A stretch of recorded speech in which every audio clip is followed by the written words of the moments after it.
Welcome to today's deep dive into the world of valuable quarters that might be hiding in plain sight. Many collectors overlook these modern coins, assuming they're too recent to hold significant value, but that couldn't be further from the truth.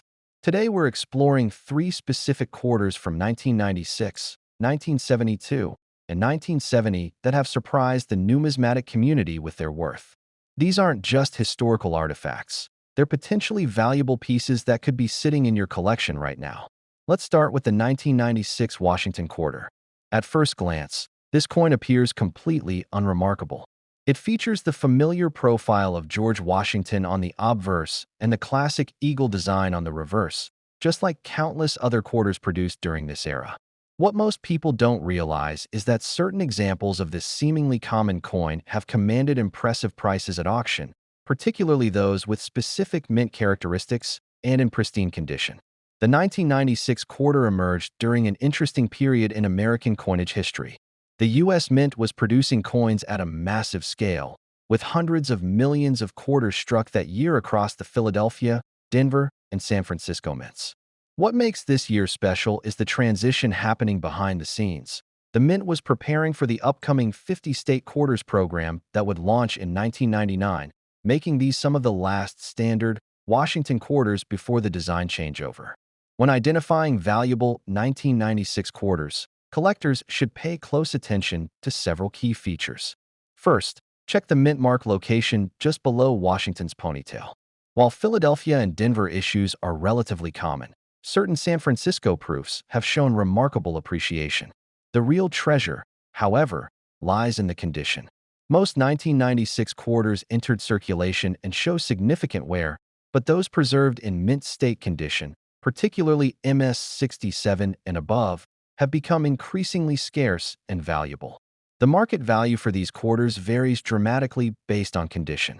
A circulated 1996 quarter is worth exactly 25 cents, while an average uncirculated example might fetch $1 to $2.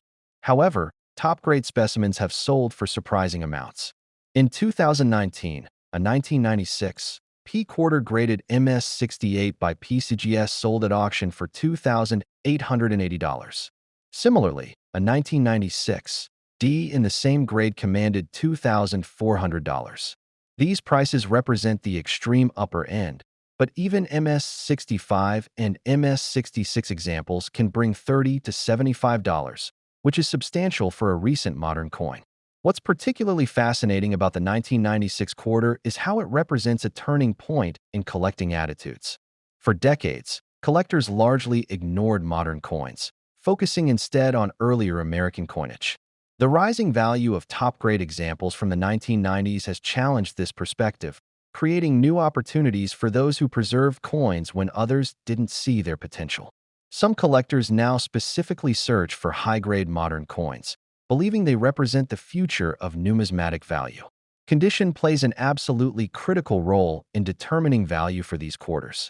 The difference between a coin graded MS65 and one graded MS68 can be thousands of dollars, despite what might appear to be minor differences to the untrained eye.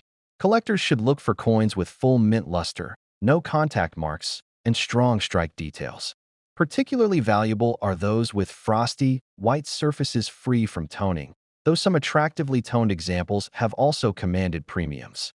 For those who might have saved original mint sets or proof sets from 1996, now might be the perfect time to examine their condition and consider having them professionally graded. Now we come to the final coin in our trio of potentially valuable modern quarters, the 1970 Washington Quarter. While the 1996 quarter taught us about the power of top-grade condition and the 1972 showed us the importance of design varieties, the 1970 offers a completely different path to significant value, one born not from wear or design change, but from a fascinating and highly sought-after mint error. This is the coin that proves sometimes the most valuable treasures are the ones that were never supposed to exist in the first place. The story of the 1970 quarter begins with the standard production process. The Philadelphia and Denver mints churned out hundreds of millions of quarters for circulation that year, featuring the familiar Washington obverse and the heraldic eagle reverse. However, over at the San Francisco Mint, something extraordinary happened. The San Francisco Mint primarily produced proof coins for collectors in special sets. These proof coins were meticulously struck on polished dies using specially prepared planchets, and crucially, they bore an S mint mark to signify their origin. In 1970, a small number of proof quarter dies were sent into production without the S mint mark being punched into the die. The result? A small batch of proof quarters struck at San Francisco, but missing their identifying mint mark. These weren't intended for circulation. They were errors that somehow slipped through the strict quality control at the Mint and ended up packaged in the 1970s proof sets that collectors eagerly purchased. It wasn't until years later that sharp-eyed collectors discovered these no-S proofs hiding in plain sight within the very sets designed for them. Identifying a valuable 1970 quarter hinges entirely on recognizing this specific error. First and foremost, you need a proof coin. Proof coins have distinct characteristics, exceptionally sharp details, mirrored fields that create a cameo contrast against frosted design elements, and are typically found in the original government packaging of a proof set. The critical feature is the absence of the S mint mark. On a regular San Francisco proof quarter, you'll find a small S located just below Washington's ponytail on the obverse. On the ultra-rare no S proof, that space is completely blank. It's crucial to distinguish this from a regular Philadelphia, no mint mark, or Denver, D mint mark, circulation strike. Those are common and worth face value. The valuable coin is a proof coin without the expected S mint mark. It's a subtle but vital difference. The market value for the 1970 no S proof quarter is nothing short of staggering, reflecting its extreme rarity. Only a handful are known to exist. Estimates range from a few dozen to perhaps a couple hundred at most. This makes it one of the rarest modern U.S. coins. In 2016, a specimen graded PR68 by PCGS sold at auction for an incredible $35,250. Another example, graded PR67, realized $19,975. Even in lower proof grades like PR64 or PR65, these coins consistently command five-figure prices, typically ranging from $15,000 to $25,000. To put that in perspective, a regular 1970 proof quarter with the correct mint mark is worth maybe $5 to $10. The value here is almost entirely derived from that missing mint mark error. Circulated 1970 quarters from Philadelphia or Denver remain worth 25 cents. What makes the 1970 no S proof so captivating is the sheer improbability of its existence. The U.S. Mint's quality control is generally rigorous, especially for proof coins. For multiple dies to escape without the mint mark, and for those coins to then be packaged and sold without detection, is a remarkable lapse that created instant numismatic legends. It's a tangible piece of mint history, a mistake preserved forever in silver-clad copper nickel. Interestingly, this error wasn't isolated to 1970. Similar no-S proof errors occurred for other denominations in different years, like the famous 1990 no-S Lincoln cent. But the 1970 quarter remains one of the most famous and valuable examples. Collectors who bought proof sets thinking they were just getting a nice set for their collection ended up potentially holding a life-changing coin if they happened to get one of the error sets. Condition plays a different role here compared to the 1996 and 1972 quarters. Because these are proof coins, they were never intended for circulation and were handled carefully from the start. The primary factor is the proof grade itself, PR60 to PR70, which assesses the quality of the strike, the presence and depth of cameo contrast, and the absence of hairlines or other imperfections on the mirrored surfaces. While higher grades, PR67 and above, command the highest premiums, any genuine 1970 no-S proof quarter is exceptionally valuable due to its fundamental rarity. The key is authentication. Because of the immense value, counterfeits exist. Having the coin professionally graded and encapsulated by a reputable service like PCGS or NGC is absolutely essential to verify its authenticity and grade. If you have a 1970 proof set gathering dust, now is absolutely the time to carefully examine that quarter. Look for the proof characteristics. Check that spot below Washington's ponytail, and if you see nothing but smooth metal where an S should be, you might just be holding a numismatic legend worth tens of thousands of dollars. Now let's turn our attention to the 1972 Washington quarter, a coin that holds a special place in modern numismatics due to a fascinating design variation. While the 1996 quarter surprised collectors with its high-grade value, the 1972 offers something entirely different, a legitimate, recognized variety that created instant scarcity and continues to drive strong demand. This isn't just about condition. It's about a specific, intentional change in the coin's design that produced one of the most sought-after modern quarters. The story behind the 1972 quarter begins with the U.S. Mint's preparations for the upcoming bicentennial celebrations. As 1976 approached, the Mint was already considering design changes, but for 1972, the standard Washington quarter remained.